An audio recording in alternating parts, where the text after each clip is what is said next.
रात के समय मोटरसाइकिल पार्क करते वक्त अंकल ने कार में गलती से स्क्रैच मार दिया। अब कार का मालिक सुबह आकर अंकल को बोला कि अंकल बाइक ढंग से पार्क किया करो। तभी अंकल को गुस्सा आया और बोला ये जगह मेरे घर के आगे है और मैं यहाँ सालों से रहता हूँ और ये पार्किंग भी मेरी ही है। लेकिन आदमी ऑफिस के लिए लेट हो रहा था, इसलिए वो ज्यादा बहस न करके वहाँ से चला जाता है। लेकिन अब पार्किंग की लफड़े की वजह से अब इनके यहाँ रोज लड़ाई होती है। अब झगड़ा तो तब शुरू हुआ जब उसी शाम अंकल ने जानबूझकर अपनी बाइक को बीच में खड़ा कर दिया। अब जब वो आदमी घर लौटा तो उसने बाइक को साइड करके अपनी कार को पार्क कर दी। लेकिन रात को हवा के झोंके से अंकल की बाइक अनजाने में नीचे गिर गई। अगले दिन चाचा ने जब अपनी बाइक को जमीन पर टूटा हुआ देखा तो उन्हें लगा कि हरकत उसी आदमी की हो, इसलिए दोनों में भयंकर झगड़ा हो गया। इस झगड़े को रोकने के लिए मकान मालिक को बीच में ही कूदना पड़ा। आखिर में जाकर फैसला यही हुआ कि आदमी को कार पार्क करने को दी जाएगी। आखिर में उसे मकान मालिक का रिश्तेदार होने के फायदा हुआ। अब अंकल ने सुबह देखा कि उसकी बाइक निकालने तक की जगह नहीं है तो बिना कुछ बोले ही अपने काम पर पैदल ही चला जाता है। अब मोहल्ले के लोग भी उसे कंजूस समझने लगे थे। इतना ही नहीं बल्कि उसकी बेटी को भी ये कार पसंद, इसलिए अपनी जगह को वापस पाने के लिए जहाँ वो 10 साल से रह रहा है अब वो एक और पार्किंग में खड़ी कर दी। जब आदमी ऑफिस से आया तो उसने देखा कि पार्किंग की जगह पर चमचमाती कार रखी हुई है और अंकल भी उसे जलाने के लिए वहीं खड़े थे। इस कारण आदमी को उस रात अपनी कार को बाहर पार्क करना पड़ा। सुबह उसने देखा कि कबूतर उसकी कार पर चिरक गए हैं। आज पार्किंग को पाने के लिए आदमी जल्दी छुट्टी लेकर अपनी कार पहले ही पार्क कर देता है और अंकल को उस रात अपनी कार बाहर पार्क करनी पड़ती है। पर अगले दिन अंकल अपनी काम से जल्दी छुट्टी लेकर वहाँ से निकल गए और अपनी कार पहले ही पार्क कर। अब दोनों में जगह पाने की चाह थी, इसलिए वे जल्दी काम से निकल जाते हैं और ठीक समय पर एक दूसरे के सामने मौजूद होते हैं। पर आदमी बाजी मार लेता है। फिर अगले दिन आदमी जानबूझकर अपनी कार को पार्किंग से बाहर न निकालकर टैक्सी से ही ऑफिस निकल जाता है। अब अंकल अपना दिमाग चलाते हैं और मोटर को ठीक करने के बहाने से उसकी कार पार्किंग से बाहर निकलवा देते हैं। फिर आदमी ऑफिस के लिए लेट होता देख वहाँ से चला जाता है। उसके जाते ही अंकल ढक्कन को बंद करवाकर अपनी कार को पार्क करने के लिए ला ही रहे होते हैं कि इतने में वह आदमी वहीं कहीं छिपा था और जल्दी से अपनी कार को पार्क कर देता है। इस चक्कर में अंकल अपना कंट्रोल खो बैठते हैं और उनकी कार एक पेड़ से टकरा जाती है। इस बात से अंकल का गुस्सा सातवें। अब अंकल को गुस्सा आया और उन्होंने एक बड़ा सा पत्थर उठाया और आदमी की कार के शीशे में दे मारा। इसे देखकर आदमी भी भड़क गया और बाहर निकलकर अंकल को एक इतना जोरदार चाटा लगा दिया कि अंकल नीचे गिर पड़े। अब लोगों ने उन्हें उठाया तो उनकी लुंगी नीचे गिर गई।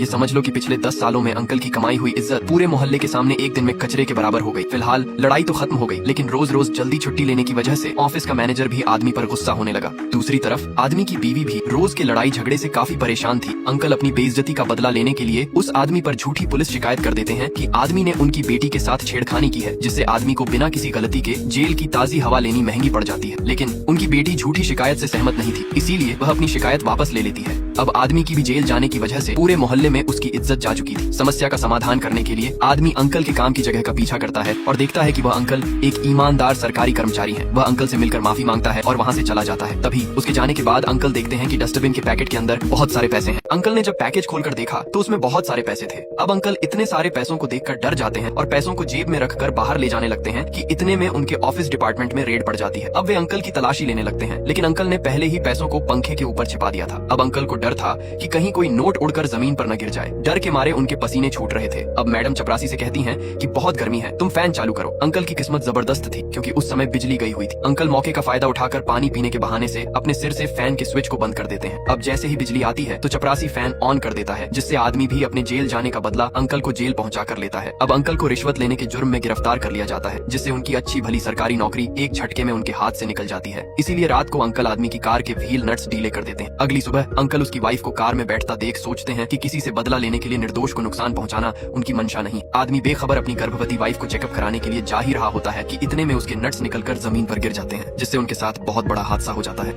कार के व्हील नट खुलने की वजह से कार अपना कंट्रोल खो बैठती है। आदमी उसे कंट्रोल करने की पूरी कोशिश करता है, लेकिन तभी एक बड़ा हादसा होने से वो दोनों बाल बाल बच जाते हैं। अब सर्विस सेंटर से पता करने पर आदमी को पता चल जाता है कि कार के व्हील नट ढीले होने के कारण उसका पहिया निकल गया था। आदमी समझ चुका था कि ये काम आखिर किसने किया होगा। अब वो घर आकर अंकल की कार के सारे शीशे को एक एक कर तोड़ने लगता है। अब पार्किंग की लड़ाई इतनी ज्यादा बढ़ चुकी थी कि अंकल जीतने के लिए अपनी ही वाइफ का गला घोंटने लगते हैं। लेकिन अंकल की ऐसी हरकतों को देखते हुए उसकी बेटी और माँ दोनों ये घर छोड़कर वहाँ से चली जाती हैं। दूसरी तरफ आदमी की बीवी भी उसे ये घर छोड़ने के लिए फोर्स करने लगती है और कहीं और चलने को बोलती है। तभी आदमी अपनी वाइफ की बात से सहमत होकर घर को खाली करके कहीं और रहने का फैसला करता है। अब वो अंकल से आखिरी बार माफी मांगने जाता है। अंकल बहुत ही गुस्से में बैठा था। अब वो अंकल से उनकी बीवी और बेटी के चले जाने का खुद को दोषी मानता है, लेकिन अंकल गुस्से में एक कांच की बोतल उठाकर उसके सिर में जोर से मारता है, जिससे आदमी वहीं बेहोश हो जाता है। अंकल आदमी के सिर में जोर से मारता है तो वो वहीं गिरकर बेहोश हो जाता है। पर तभी उस आदमी का फोन बजने लगता है और वो उसकी वाइफ का कॉल होता है, जो गर्भवती होने के कारण दर्द से कराह रही थी। अंकल इस सिचुएशन को देखकर परेशानी में था कि अब आखिर क्या किया जाए।